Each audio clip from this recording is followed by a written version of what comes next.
Good morning to all the students of B.Ed first year session 2019 to 2021 C2 Unit 3 School of Philosophy Humanism Lecture 31 मानवतावादी शिक्षा दर्शन की विवेचना करें शेष उत्तर। चूंकि एक दिन और हम लोग इसके बारे में चर्चा कर चुके हैं। आज है मानवतावाद के मूल सिद्धांत क्या है, बेसिक प्रिंसिपल्स ऑफ ह्यूमनिज्म। इस संसार की कोई नियामक सत्ता नहीं है।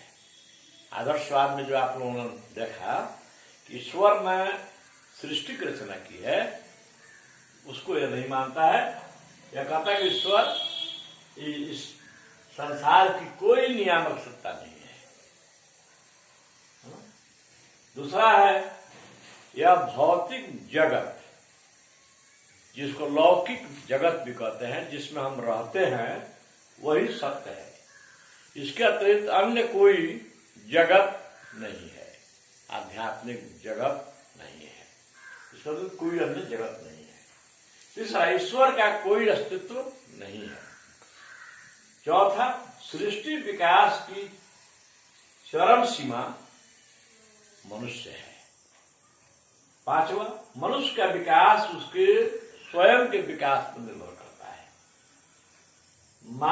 छठा, मानव जीवन का उद्देश्य सुखपूर्वक जीवन जीना है। इसके लिए सुखपूर्वक जीवन जीने के लिए मानवीय मूल्यों का पालन आवश्यक है। आठवां, राज्य का मुख्य कार्य है व्यक्तियों के अधिकारों की रक्षा करना। अब मानवतावाद और शिक्षा। संसार में जो कुछ है, जो उपलब्ध है साधन, वह सबके लिए है। शास्त्रीय मानवतावाद केवल भावात्मक आवश्यकताओं की पूर्ति पर बल देते हैं। भावात्मक आवश्यकताएं हैं सामाजिक और सांस्कृतिक आवश्यकताएं, तो उनकी पूर्ति पर बल देते हैं। भावात्मक आवश्यकता। तो वैज्ञानिक मानवतावादी वस्तुगत आवश्यकताओं की पूर्ति पर अधिक जोर देते हैं। मनुष्य को सुखी पूर्वक जीवन जीने के लिए दो चीज आवश्यक है, एक आत्मिक सुख और एक भौतिक सुख। आत्मिक सुख क्या है? आत्मिक सुख ही की प्राप्ति होगी जब भावात्मक आवश्यकताओं की पूर्ति होगी। हमारे जो मानवीय मूल्य हैं, उनकी जब पूर्ति होगी तब हमें आत्मिक सुख होगी। और वस्तुगत आवश्यकताएं हैं भोजन, वस्त्र, आवास, शिक्षा, मनोरंजन, स्वास्थ्य, ये सब वस्तुगत आवश्यकताएं हैं। आइए मानवतावाद और शिक्षा का संप्रत्यय, शिक्षा की अवधारणा, शिक्षा की संकल्पना, concept of education, humanism and concept of education. ये लोग मानवतावादी लोग जो हैं, ये शिक्षा की संकुचित अवधारणा को नहीं मानते हैं। शिक्षा केवल विद्यालयों तक ही सीमित नहीं है, शिक्षा उसके बाहर है, अर्थात शिक्षा की व्यापक अवधारणा के समर्थक है। शिक्षा कहीं भी, किसी भी समय, किसी भी व्यक्ति से, समाज से, संस्था से, संगी साथी से, प्रकृति से आदमी को शिक्षा प्राप्त हो सकती है। इसके लिए कोई निश्चित उम्र सीमा भी नहीं है, निश्चित स्थान नहीं है, निश्चित समय नहीं है। इसीलिए ये शिक्षा की व्यापक अवधारणा के समर्थक है। आइए शिक्षा के उद्देश्य। शिक्षा के उद्देश्य है एक में शारीरिक एवं बौद्धिक विकास, दूसरा है सामाजिक एवं सांस्कृतिक विकास, तीसरा है उच्च मानवीय मूल्यों का विकास। उच्च मानवीय मूल्य है सेवा, परोपकार, सहिष्णुता, त्याग, ये सब उच्च मानवीय मूल्य है। उत्पादन क्षमता का विकास, क्योंकि वस्तुगत आवश्यकताओं की पूर्ति के लिए उत्पादन क्षमता का विकास करना आवश्यक है। जब तक उत्पादन क्षमता मनुष्य की नहीं बढ़ेगी तब तक वह जो है उसकी वस्तुगत आवश्यकताओं की पूर्ति में कमी आएगी। नेक्स्ट है सृजनात्मकता का विकास। इसमें क्या है कि मनुष्य, ये लोग मानते हैं कि मनुष्य में जन्म से ही सृजनात्मक शक्तियां रहती हैं। शिक्षा का काम है उन सृजनात्मक शक्तियों का विकास करके उनको आगे की ओर बढ़ाना। आइए शिक्षा की पाठ्यचर्या करिकुलम ऑफ एजुकेशन में है स्वास्थ्य विज्ञान, व्यायाम, खेलकूद, तर्कशास्त्र, भाषा साहित्य, इतिहास, कला कौशलों, विज्ञान एवं तकनीकी सृजनात्मक क्रियाओं को पाठ्यक्रम में स्थान दिए हैं लोग। शिक्षण विधियां हैं तर्क एवं विवेक पर। कोई भी ज्ञान, वास्तविक ज्ञान तब होगा जब वह तर्क की कसौटी पर खड़ा उतरेगा। तो तर्क एवं विवेक पर विशेष बल दिया गया है। प्रश्नोत्तर, प्रश्न और उत्तर विधि है। वाद विवाद इसी विषय पर, समस्या समाधान, तर्क वितर्क इत्यादि सीखने सिखाने की उत्तम विधियां हैं। अनुशासन में है आत्मिक अनुशासन। बालक स्वतः अनुशासित होंगे। अनुकरणीय अनुशासन के ये लोग पक्षधर हैं, यानी शिक्षक जब अनुशासित होंगे तो छात्र स्वतः अनुशासित बन जाएंगे। भूल सुधार हेतु इन लोगों ने कहा कि प्रेम के द्वारा भूल सुधार किया सकता है, न कि दंड के द्वारा। शिक्षक को उदारवादी एवं सहिष्णु होना चाहिए। बाल मनोविज्ञान का ज्ञाता होना चाहिए।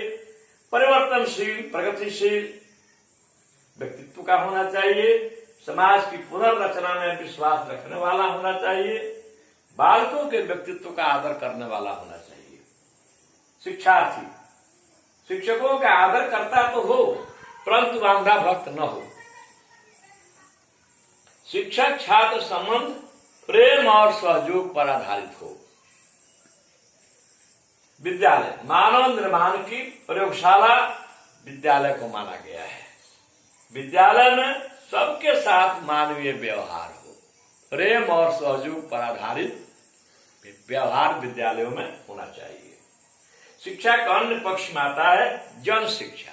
जन शिक्षा मतलब सबों के लिए शिक्षा, निःशुल्क एवं अनिवार्य शिक्षा होनी चाहिए और सबके लिए होनी चाहिए। हर मानव को शिक्षा प्राप्त करने का अधिकार हो। दूसरा है स्त्री शिक्षा। कोई लिंग संबंधी भेदभाव नहीं हो। पुरुष के समान नारी को भी शिक्षा प्राप्त करने का पूरा पूरा हक है। तीसरा है व्यावसायिक शिक्षा। देश की उत्पादन क्षमता बढ़ाने के लिए व्यावसायिक शिक्षा जरूरी है। जब व्यावसायिक शिक्षा बच्चों को दी जाएगी, वे व्यवसाय में निपुण होंगे, तो इससे उनकी आय, अपने स्वयं की आय बढ़ेगी, उनके परिवार की आय बढ़ेगी, समाज की आय बढ़ेगी, राष्ट्र की आय बढ़ेगी। धार्मिक शिक्षा के स्थान पर मानव संबंधी धर्म दर्शन की शिक्षा देने के पक्ष में है। ये लोग कहते हैं कि धार्मिक शिक्षा देने की आवश्यकता नहीं है, उसके स्थान पर मानव संबंधी धर्म दर्शन, मानवता संबंधी दर्शन देने की पक्ष में है। निष्कर्ष में है कि मानवतावाद एक ऐसी विचारधारा है जो जाति पाति का विरोधी नहीं है, धर्म विरोधी नहीं है, विज्ञान विरोधी भी नहीं है।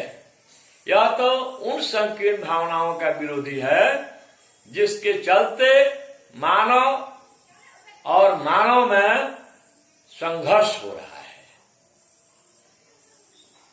इसीलिए यह विज्ञान का, इसके अनुसार विज्ञान मानव का दास बन करके रहे, मालिक बनकर नहीं रहे। विज्ञान का प्रयोग होना चाहिए, विज्ञान का प्रयोग होना चाहिए निर्माणात्मक कार्यों में, रचनात्मक कार्यों में, विध्वंसात्मक कार्यों में नहीं। उसी प्रकार ये जो लोग धर्म के नाम पर क्या नाम है, धर्म संप्रदाय के नाम पर, जाति पाति के नाम पर, एक देश दूसरे देश के नाम पर, भाषा के नाम पर लड़ते हैं। इसको यह उठा करके ऊपर की ओर कहता है कि नहीं, ये सब गलत है, मानव मानव एक है, सब भाई हैं, अर्थात वसुधैव कुटुंबकम का यह पक्षधर है। तो आज हम लोगों का ये मानवतावादी शिक्षा दर्शन के साथ ही बीएड फर्स्ट ईयर का पेपर 2 हमने कंप्लीट किया। इसके बाद अगर आप लोगों को कहीं भी कोई दिक्कत हो तो आप हमसे संपर्क कर सकते हैं, फोन से या चाहे मैसेज भेज करके। दूसरी बात यह है कि आप इसके बाद हम जिनकी शिक्षण विधि हिंदी और अंग्रेजी है, उनका हम क्लास परसों से स्टार्ट करेंगे। धन्यवाद।